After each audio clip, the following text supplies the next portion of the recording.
and I hope the Republican Party puts forward a candidate to challenge him that is worthy, because that should be the final straw. That should be the final straw for Texans to say, look, if Abbott can't get this easy victory, if Abbott can't score this layup, he's sitting under the basket with the ball and he can't score this layup, then it's time to find new leadership in Texas, which it really already is, but that should be the final straw. What's up? It's producer Tate here, holding it down for Tim Pool. We got an interview here with Owen Shroyer from InfoWars. We're talking all things deportation.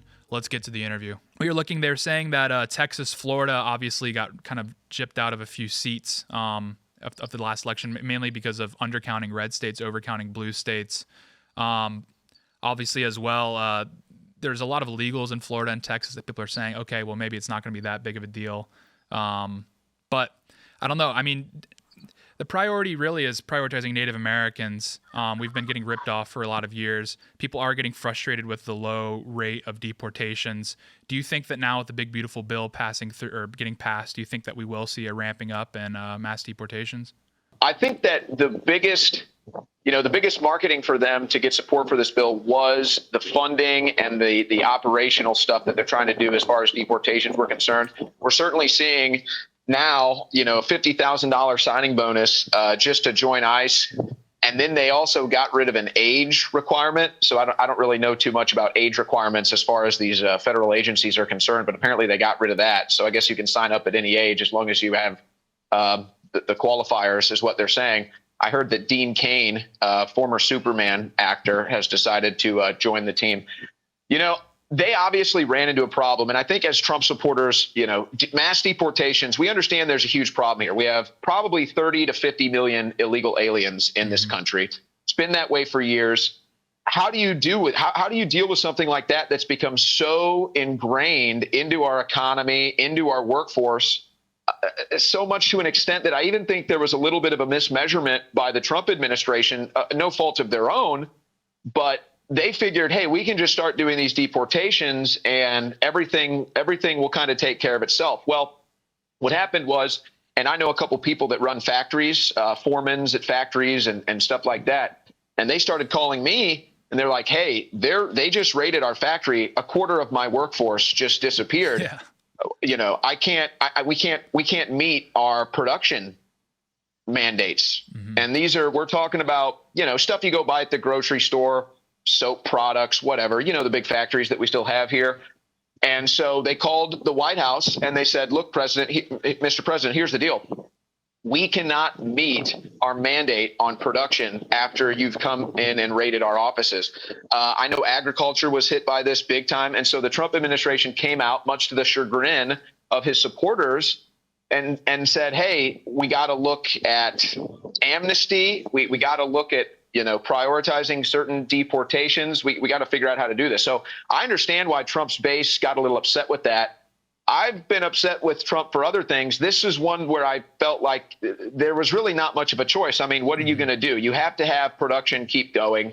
People have been here for decades, some of them. And so, yeah, it's a little tricky situation. I think they're doing the best thing by deporting the violent criminals and then kind of working through the process of determining, okay, can we deport people that came in under Joe Biden, right? Can we just deport the people that came in the last 4 years? And then what do we do with people that have been here for 10 years, even 20 years, that are essentially ingratiated into their local communities, into the workforce, though they're here illegally? Okay, how do we deal with that while following the law and keeping the production mandates going in the farms, in the factories where they work? So there's no doubt it's a problem. And I think that they're trying to do the best. Now, as far as the census is concerned, I can't even believe that this is a struggle. And, this is just more of the corruption in politics. And we're seeing a lot of it now with the gerrymandering argument, too. And the truth is the Democrats have mastered gerrymandering. You may recall, Tate, that there was a story from Red State. I think it was 4 years ago. It ultimately led to change of leadership at the GOP and Michael Whatley and Laura Trump getting in positions of leadership, because we found out while the Democrats were spending millions of dollars, in fact, the bulk of their expenditures were on voter data, and the bulk of Republican Party expenditures were on novelty items and flowers and stuff like that. So this led to a change in leadership. Well, the point is that the Democrats spend money to determine where they need to gerrymander, and they use race as the framework to say, oh, we have to pull votes from this district over here, and we have to pull votes from this district over here. And essentially what they do is the red suburban areas around the blue metropolitan areas end up flipping blue because they siphon just a fraction of a percentage of enough votes out of the cities without costing them the blue vote in the city. They only need 51% to win, but then they flip 3 seats outside of the cities. We're very familiar with this in Texas. So to get back to the point with the census, I can't believe it's a struggle. It's only a struggle because politics is so corrupt. It's only a fight right now, specifically in Texas, because the Democrats know if they don't have these gerrymandered districts, they can't win the House. It's been this way for decades. So Trump is absolutely right. They should have put the citizenship question on the last census, but they didn't. It might have cost them a few electoral college seats here and there.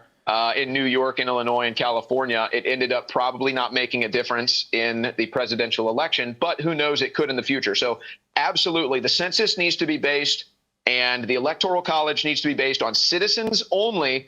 And they really, Republicans and Democrats need to sit down. Let's put the partisanship aside and let's sit down, even if it's some arbitrary rules, whatever it is, school districts, road systems, whatever it is, we have to determine a system for drawing district lines that isn't just determined by party politics. So yeah, the Republicans are talking about redistricting in Texas. They'll flip 3 or 4 seats. They might do the same thing in South Carolina, we're hearing. Florida, the Democrats will never win another House. They just will never do it if the Republicans properly redistrict these things. But that's why the Democrats are panicked. But really, the American people need to say, look, let's not make a political thing out of this. Let's find a set of rules and standards, and let's draw district lines like this. So again, whether it's school systems, whether it's zip codes, whether it's population, whether it's highway systems, maybe some formula involving all of these things, but that's what needs to be done.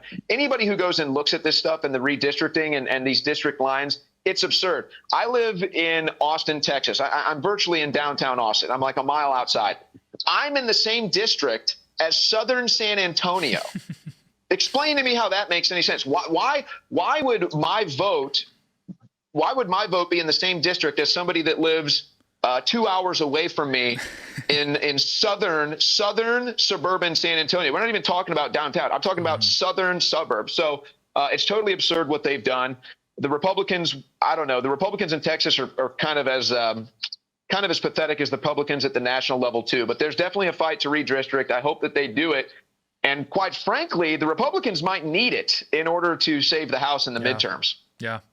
Yeah. I mean, you kind of touched on it, like, coming together, reallocate these districts, but there really is no appetite on the right, at least among the base right now, to come together with Democrats and figure out a solution. Rightfully so. We want revenge. We feel like we've really been shafted by Democrats over the last, decades. But the question is, does Abbott really know what time it is? I mean, that's kind of the question. You see some movement every once in a while, but what's it going to take to get these Republican governors to really kind of match Trump's energy?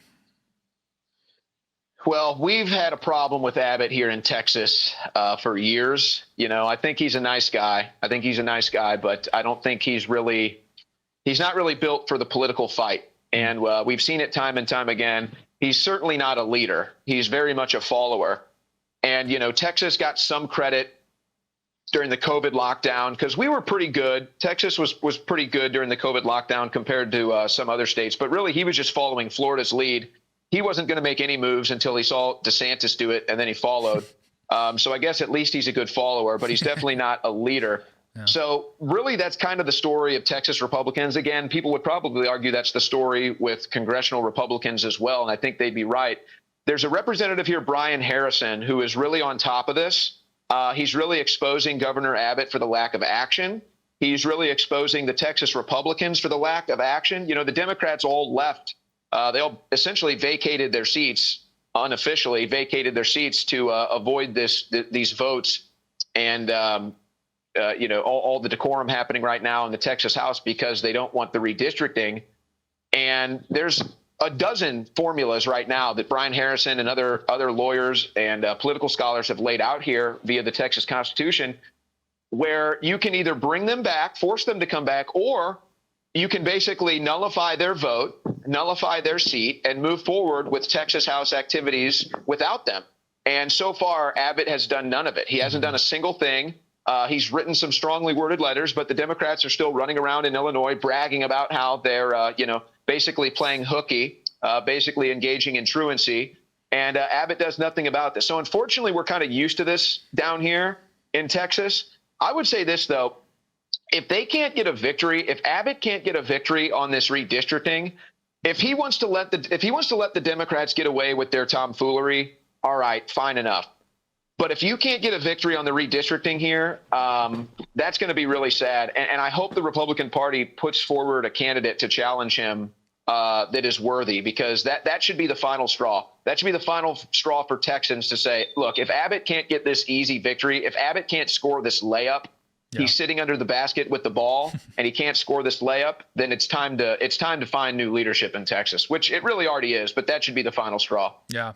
I mean, you're even seeing it like with Paxton, this should be a slam dunk. He's running against Cornyn, and obviously Cornyn's going to be upset about anything to the right of Jeb Bush. So the fact that Paxton hasn't just ran and spiked the football yet is absolutely mind blowing. And then obviously you could carry Abbott along with him. Well, I will say, if anybody's going to do anything, it's going to be Paxton, and he has made some pretty strong moves. Mm-hmm. I think that he might be considering maybe getting Democrat votes against Cornyn. Mm-hmm. That's the only thing I could think of. But I would say he's definitely got the motivation factors here to make some moves, considering he is running against Cornyn. He's going to trounce Cornyn. I don't think that's really going to end up mattering. Mm-hmm. In fact, Jasmine Crockett, I don't know if you saw this, Jasmine Crockett went on MSNBC and said that Cornyn is actually working with the Democrats to avoid the redistricting. So that should be the nail in his political coffin. And I imagine that when we get closer to the election, that Trump will probably even endorse Ken Paxton. Mm-hmm. And there's a lot going on with Ken Paxton's offices behind the scenes, a lot of good stuff that he's engaged in. But I just think, Texas, maybe this is me just saying this as a Texan here, but I would like to see Texas start to lead the way. We've seen Florida lead the way on a lot of things. We've seen Florida kind of lead the way as far as the states when it comes to Republican action at the state level, and then kind of creating a momentum, kind of creating a trend here. I'd like to see Texas become that state again. I really would. And this is the perfect opportunity to kind of make that claim again. And that's to say, hey, look, we're redistricting. Here's why. You're going to see the results. And by the way, to other Republican states, if you do a similar formula here, you're going to realize the Democrats have stolen about 2 to 3 seats, maybe more in some of these states when it comes to congressional seating. And so I think it is a big issue. It's sad to see that Abbott has gone so soft on this as far as the action. Tough on talk, soft on action. That's going to be Abbott's legacy. But I'd like to see Texas take a leadership role here. But again, the reason why I'm saying I'd like to see the left and the right come together on this issue, because we're already seeing Gavin Newsom come out and say, okay, if you redistrict and you flip seats, then we're going to redistrict and we're going to flip seats. Now, I will say the only issue I think Newsom might have with that is they've already done it. I really don't know what else. I really don't know what other gerrymandering that they can do to flip seats in Congress. I mean, they've already done it. I've gotten really down into the weeds on this and into the numbers. And I would say on a low scale, the Democrats steal 12 seats every election cycle via gerrymandering. And on a high scale, 24. So you're from 12 to 24 seats that the Democrats steal via gerrymandering with some of these redistricting efforts where they siphon votes from the inner cities into the red areas. And so I would just come out and say, look, this is how the Democrats have done it. We're going to stop them from doing that. We want fair redistricting. We want districts that actually make sense and don't look like a puzzle piece that you've never seen before. And maybe the rest of the country will follow. And I wouldn't take the Democrats' threats too seriously, because they've already done it. They've already done the gerrymandering. So there's really nothing more that they can do at this point. Mm-hmm. Yeah. I mean, like, that's kind of what we were talking about, is the Republican base really wants to go hard in the paint. As far as kind of more at the national scale with the illegal immigration situation, you did mention earlier some of the difficulties with removing illegals at mass scale. Obviously, it's like some of the economic impacts and that sort of thing. What tools do you think Trump and co. still have at their disposal for self-deportation, to ratchet up the pressure on illegal immigrants to get them to basically leave voluntarily? We've kind of seen what we think are the good results of that. I don't know. I haven't really seen. I mean, we've seen some numbers that they throw out there. I don't really know if these are official numbers or how they're getting these numbers, but we've seen some numbers kind of thrown out there that these are the deportations that are happening. Some of the things that I think that they've either suggested or put into practice was, if you self-deport, we can find a path to citizenship for you. If you don't, and we have to come find you and deport you, then you're never going to become a citizen. I think that that's not only fair, but I think it's just.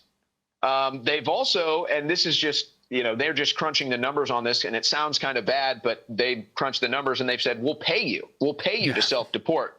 So I understand why Americans would see that and say, what the hell? Why are we paying people to self-deport? But they've crunched the numbers and they said, well, we can run an ICE operation and it's going to cost us X amount of dollars versus it's going to cost us Y amount of dollars if we just pay them to self-deport. So they've crunched the numbers and they've decided that that was more financially responsible, even though it sounds kind of counterintuitive, considering the circumstances. So that's done.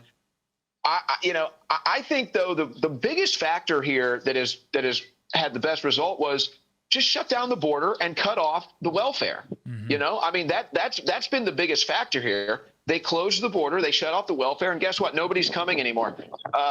They're having zeros. They're literally having zeros on the board for the first time in ever when it comes to illegal border crossings. I don't know how much you study the Darien Gap, but the Darien Gap, when it comes to the illegal immigrant train that goes through Central America, that was kind of the hotbed of, okay, you kind of come from all over the world, you end up in the Darien Gap. There's a big UN operation there, and then they kind of, herd you in, and then you decide how you're going to get into the States. Nobody's going through the Darien Gap anymore. That's now silent. Some of the makeshift facilities that they built there are empty. So effectively, they have closed the border, and they've done a good job just off of policy alone. So now when you start getting into the area of deportations, it's going to be messy. There's going to be ugly scenes. Obviously, the Democrats are going to do everything they can with their street protesters to try to disrupt these things. But I think they are doing a pretty good job there. We are seeing a good result. Now you've kind of got to find a way to deliver the results and the messages to the American people to say, hey, look, here's who we're prioritizing. Here's who we're getting rid of. We went to these farms. We went to these factories. We were about to deport a bunch of people, but we were told that they couldn't meet production standards. So it's not a good thing for our economy to kind of kneecap ourselves like that. So we're going to keep them here. We're going to think about some sort of a workers program. We're not going to give them citizenship. We're not going to give them amnesty, but we do need to look at some worker programs. And it will upset some right wingers. There's no doubt. But I think that that's what they have to do. So the important thing was shutting down the border. They've done that. The important thing was deporting the violent criminals. They are in the process of doing that. And the rest of it's going to get a little hairy. But overall, I would say that's a success that the Trump administration has had undeniably. Mm-hmm. Yeah, absolutely. Yeah, it definitely feels like the atmosphere has changed. It's a much more, and this isn't necessarily a bad thing, but a hostile atmosphere. And a lot of people are feeling the heat, and it saves ICE a lot of money and time. One other thing is, I've talked a lot in the last few shows that I've filled in on is young men really spiraling, right? A lot of young men kind of have this feeling that we're circling the drain to some degree. What do you think it does for a young guy when they see an opportunity like ICE is presenting as like the next great way to contribute to your nation? I mean, there has to be something said about that, right? That's an interesting prospect. It sometimes is hard. I don't know how old you are. I'm 36, 24. And cultures are different. Well, I'm sorry. 24. 24. Okay, so you might have a better idea of where that culture is at, because when I was growing up, it was like I couldn't get a job soon enough. I was trying to get a job. I've been working since I was 14 years old. I mean, maybe even before that, just trying to pick up babysitting gigs. Just because I like to be as independent as possible, even if it was like at 13 or 14 years old, walking to, a local store to buy a soda and a candy bar. I always wanted to do that. So I don't know if that still exists in the younger culture. I feel like it's kind of dying to an extent and people don't want to work. But there's no doubt in an economy that is not good for young people right now. There's no doubt there's a reason why young people are feeling disenfranchised. And mostly on the left, maybe a little bit on the right. They're feeling like America has abandoned them. This is why liberals vote communist, because they don't believe in America anymore. They think America has abandoned them. And we can disagree with that idea. And yet we still have to recognize that these are Americans. They have opinions and they have votes. So we have to understand where they're coming from. So if you want a good paying job, it sounds like you got one. It sounds like ICE is saying, hey, come work for us. $50,000 bonus. Hell, go work for a year, stack some cash, live in a cheap apartment, and quit, and then decide if you want to go do something else. I also saw that Jeanine Pirro, and this is more of a niche offering, but Jeanine Pirro came out and said she's looking for like 100 lawyers to hire inside the Department of Justice. She's looking for 100 state prosecutors right now, which, as somebody that doesn't like big government, I hear that and I'm kind of like nauseous. I'm like, oh, great. That's what we need is more federal prosecutors. But unfortunately, as somebody who knows the federal prosecution process all too well, because I've been through it, it is a mess. I mean, it's a total mess. And most of the prosecutors that are in there, I don't think they're bad people. They're in a bad system. You need to kind of reset the ideology. And if you bring in 100 people with a new ideology, maybe you can kind of even engage in a double offense there to change the mindset inside the Department of Justice prosecutors, but also fill these vacancies. You catch some federal charges in DC, man, you're in the court system 4 or 5 years. And if you're sitting in a probationary circumstance, you're dealing with a lot of your rights being violated, and you're dealing with a lot of your rights being suspended while you're sitting here just waiting for action from the federal system that can take years. You could even argue it's unconstitutional, because you're not getting a speedy trial. Now, what usually ends up happening is the feds will kind of make you an offer of whether it's kind of a nice, easy probation or stay out of jail, whatever it is, if you waive your rights to a speedy trial. But this is common. This is common, and it shouldn't be that way. Nearly every case gets this, where they're saying, hey, will you waive your right to a speedy trial for X, Y, or Z benefit to your case? And most people say yes, because it looks good on paper.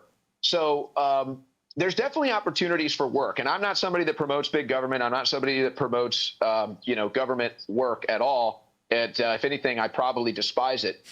But I do think that if you are a younger American and you're maybe searching for a purpose or just searching for a job that you maybe feel like you can pay off some student loans or something like that, it does sound like there's some opportunities there. Mm-hmm. Yeah, I agree. I think it's the new way to give back, especially a lot of people have concerns over the military. It's like, hey, this is you put yourself in the history books. Well, Owen, we got to wrap here. Where can people find you? Find me on X. Most of my stuff you'll find on X at Owen Shroyer 1776. I'm on Rumble, rumble.com/Owen. And then you can find my show every day, owenshroyer.show. And then I've got a homepage, owenshroyer.store, where I just have everything listed there in the front. And if you're lucky, you can come out here and find me at the pool and hang out with me at the pool, too. That's the best place to find me. Let's go. Well, dude, I appreciate it, man. Thank you so much. Have a good one. Yeah, nice to see you, man. Yeah, see you. All righty. Well, that was Owen Shroyer. He was a patriot, absolute patriot. Thanks for that, Owen. So I totally agree. I do think the ICE officer gig is the new, this is the way to etch yourself in the history book. If you're a young guy, early 20s, maybe late teens, and you're kind of trying to figure out, what do I do? I want to, leave a mark on this world. What's better than being part of the Reconquista, right, of the United States? I think it's a beautiful thing. I think it's something worth considering, and the benefits are actually pretty fire. Like this ain't your mama's government job. So I appreciate you guys for hanging out. We covered a lot today. I was kind of in a holding pattern around the half-hour mark, so I appreciate you guys bearing with me there. We'll be back tonight for Timcast IRL at 8 p.m. Tim's voice, I'm not sure. Maybe he'll be there. Maybe he'll be Philcast. I'm not entirely sure, but it's going to be fun no matter what. So make sure you head there. Make sure you head to timcastevents.com. Get your Culture War tickets. You got to be there, dude. You don't want to miss this one. This one's going to be a monster. You're going to see all the clips going up. You'll be kicking yourself for not going. So you better go. I think we're going to do a raid here. See, this is where my expertise comes comes to a grinding halt. I'm not sure who we're rating. Is it maybe the quartering? I